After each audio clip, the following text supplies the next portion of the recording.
327. Now coming on to section 327. 327 talks about court to be open. इसका मतलब ये है कि जो भी प्रोसीडिंग्स चलती हैं वो ओपन कोर्ट में चलती हैं, वो ओपन कोर्ट प्रोसीडिंग्स होती हैं, ओपन कोर्ट ट्रायल होता है, उसमें ओपन कोर्ट हियरिंग होती हैं, accessible to all.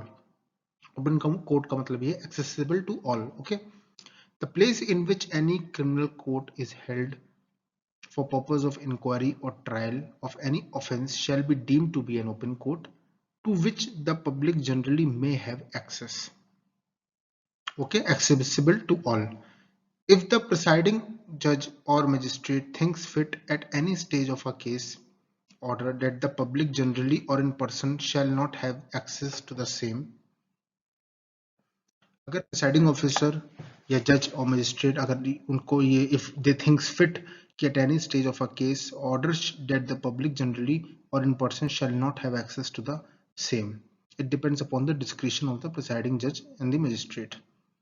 To note, when inquiry or trial being conducted in relation to offence of rape, that is under section 376, 376A, B, C, D, E, the trial should be conducted in camera, that is in camera proceedings should be carried out if upon application made by either party or if the presiding officer thinks fit the concerned person can attend the proceedings.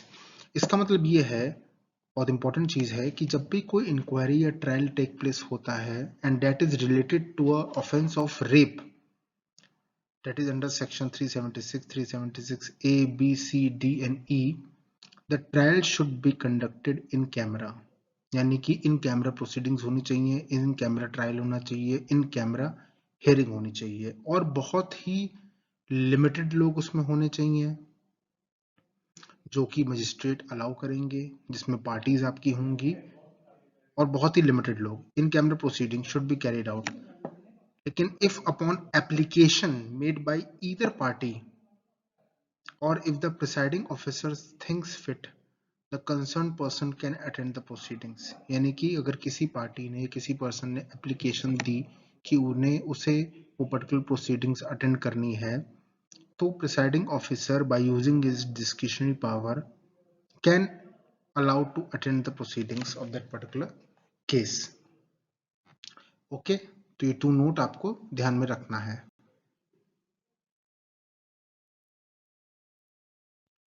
The camera trial should be conducted by a woman judge or magistrate.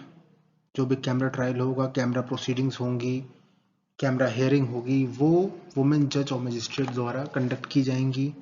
Any proceedings of court in relation to sexual offences, that is under section 376, 376A, B, C, D, E, it shall not be lawful for any person to print or publish any such matter except with the previous permission of the court. इसका मतलब ये है, इस point का मतलब कि जब भी कोई प्रोसीडिंग्स केस की होती हैं relating to offence of rape, it shall not be lawful for any person to print or publish any such matter except with the previous permission of the court. यानी कि क्योंकि मैटर सेंसिटिव होता है, case sensitive होता है, for the sake of confidentiality of both the parties, printing publishing पे ban होता है, और लेकिन except with the previous permission of court अगर आप ले रहे हैं तो वो एज द सर्कमस्टेंसेस अलाउज, वो प्रिंट पब्लिश करने के लिए कोर्ट अलाउ कर सकती है. Provided that the ban on printing and publication of trial proceedings in relation और to rape cases be lifted subject to maintaining confidentiality of name and address of parties. इसका मतलब ये है कि प्रिंट और पब्लिकेशन पे बैन तब हटाया जा सकता है अगर कोर्ट को ये लगता है कि हाँ, confidentiality of name and address of both the parties will be maintained and will be appreciated, तो वो बैन लिफ्ट कर दिया जाता है.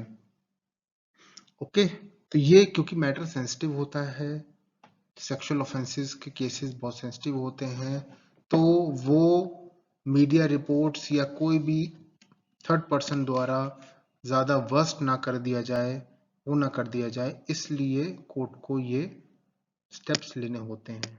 Okay, in the interest of the parties to the particular case. Okay.